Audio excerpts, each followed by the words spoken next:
This week has been phenomenal for the altcoins. Pretty much everything went up, but Zebec network is outperforming everything else. Now, what's driving this rally? Who's actually buying here? Is this small retail? Is this the whales? Is this short-term manipulation through leverage? Is this long-term holding? Let's have a look at the data most people are not considering. Let's try to figure out how much higher Zebec network can go from here. Now, this month, we are up more than 400% in ZBCN. The token is riding off the wave of real-world assets. A lot of tokens in that space are recently appreciating. It's got a market cap of a bit over 400 million. The largest of the real-world assets has a market cap of 3 billion. So that's roughly an 8x from here. We can ignore Stellar and Chainlink because even though they are related to real-world assets, they're not focusing on the topic. But how realistic is it that we will see another 8x for Zebec network? Let's have a look at a few fundamentals. So this is the GitHub repository, and unfortunately we don't see any updates recently. Now, I'm not sure if the team has moved to another GitHub or if the source code is now closed, but at least officially the link that's shown on CoinMarketCap shows a dead project. Now, Zebec's price history is not necessarily drama-free. Initially, we saw a massive dump. The price declined from 0.3 cents all the way down to 0.08 cents. So that's a drop of more than 70%. The reason for that decline is over here. It's tokenomics. Over time, more and more tokens got issued and the demand couldn't keep up. Thus, the price went down. Now, the problem is that there will still be more inflation. Right now, there are 30 billion tokens. In 1 year, this will almost double to 58 billion. So if the demand doesn't double, then this will depress the price, at least relatively speaking, to other cryptocurrencies. Of course, if Bitcoin goes up, then all altcoins go up as well. But we're always talking about outperformance, right? The reason why we get into an altcoin, the reason why we take on more risk is in order to perform more than just buying plain old Bitcoin. And so let's have a look at the relative performance of ZBCN to BTC since April of last year. So that's a bit over a year. Initially, our massive decline relative to Bitcoin, even a decline of 85%. And since beginning of the year, this now turned around. A gain of 850%, close to a 10x from the bottom. That then begs the question, is this really natural or is this manipulation by the market makers? Is this short-term leverage? Let's have a look at the social metrics if this aligns. So there's a Telegram channel with 6,500 subscribers. That compares to a Twitter account with 265,000 followers. Now, either the Telegram is way too small or there are some bots following the X account. On chain, we've got 58,000 holders.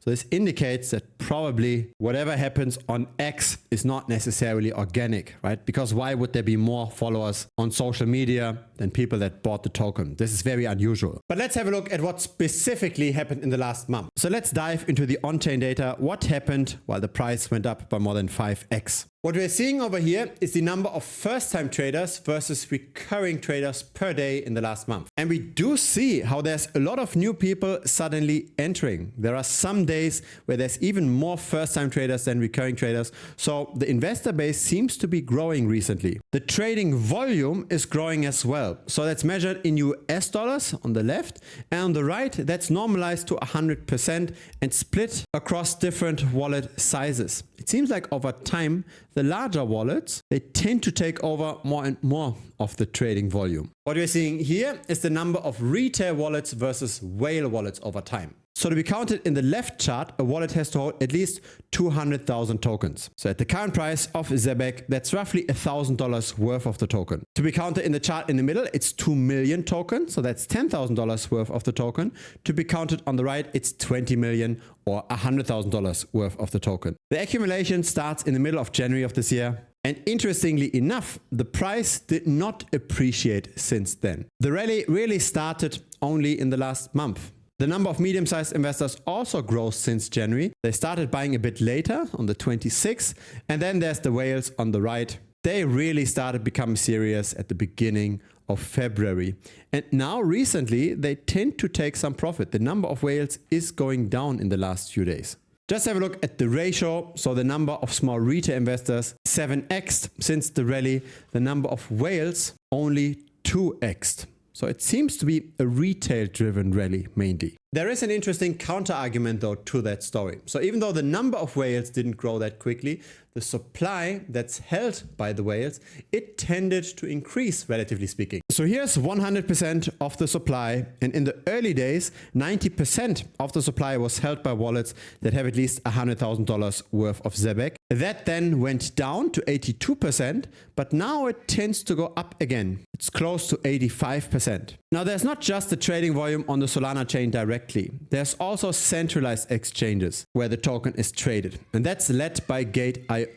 But on top of the spot market, we've also got the perpetual futures market, and here we see even more trading volume. That's led by Bybit. Most traders of short-term capital currently bet on falling prices. So the shorts have to pay the longs in order to bet on falling prices. And because the price is rising, those people tend to get liquidated. So just have a look at how much the shorts got liquidated. So probably what's happening here is that the whales accumulate more and more of the tokens in order to force liquidate all of those shorts to push the price higher and potentially also to get some arbitrage via interest rates. In other words, as long as the perpetual futures market is still bearish, as long as most people bet on falling prices, we're likely going to see a continued short squeeze, because this is probably what this is. It's a short squeeze of people that bet on falling prices because of the bad tokenomics. The supply increases over time, and so it seems to be obvious that the token should underperform Bitcoin over the long term. That did not happen in the past, and probably this rally will only stop once the shorts have completely given up. Now, some people might make the argument that all of this analysis doesn't help at all because markets are efficient. But I tend to disagree because it's people that make markets efficient. There are clearly winners and losers in the game, and the winners tend to continue to win. So it's not just a game of luck, it's a game of luck and skill. And the nice thing about crypto is that we've got much more data in this market compared to other markets, because every transaction is publicly recorded on the blockchain. But very few people actually use that data properly. And that's in the end where winners and losers are born. People that don't look into the details enough, they tend to lose over time. That's the vast majority. Now, the charts that you've seen in this video come from a tool that I've developed myself on top of the Dune Analytics platform. It's part of the premium membership of this channel. There are two dashboards. There's a dashboard for Ethereum related blockchains. So those are the ones we can analyze. We can plug in any token into this tool, and then we can see how many large holders are there, how many small holders are there, how many new users enter a token, and how many buyers and sellers do we have over time. It's also always useful to look at the token ownership, right? Is a token mainly held just by the whales, by the people that have more than $100,000 worth of the token? If that's true, it's potentially, especially if that happened forever, a quite dangerous token. And so this is how I think about this fundamentally. The target with trading and with investing is to be better informed than the average, to be the person that makes the market efficient. If we are better skilled than the average person, then we should over time also make positive expected value bets.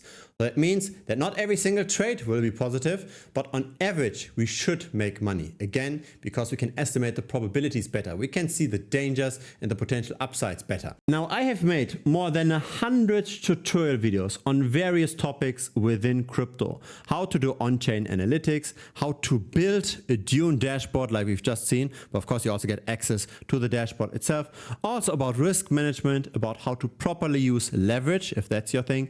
All kinds of videos. Feel free to check them out. The newest video is this one, how to use perpetual futures and how to use the hyperliquid platform to beat others. The videos are posted on the website, but they're also posted directly in Telegram.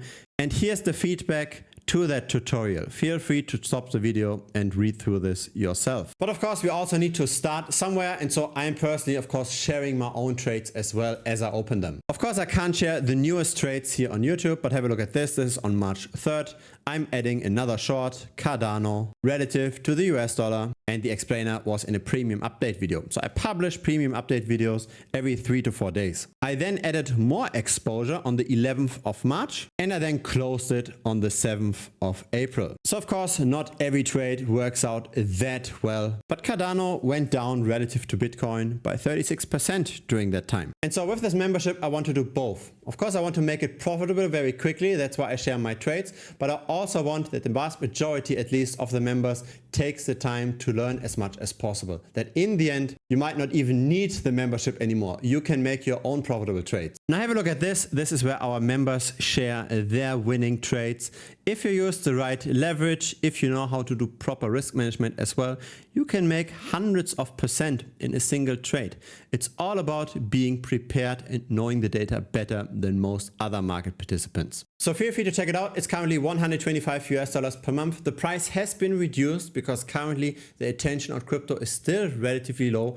Once Bitcoin hits new all-time highs again, then I might go back to the 165. But the 125 is locked in for everybody that signs up now. So when the price increases, when you're still subscribed, your price will not increase. If it's your first time here, feel free to subscribe. I publish videos regularly. A like would be very much appreciated as well. It helps the channel grow. See you next time on YouTube or see you in Premium. There's also a link to Premium directly here on the right. Just click on that. It will lead you directly to the website. So see you next time. Cheers.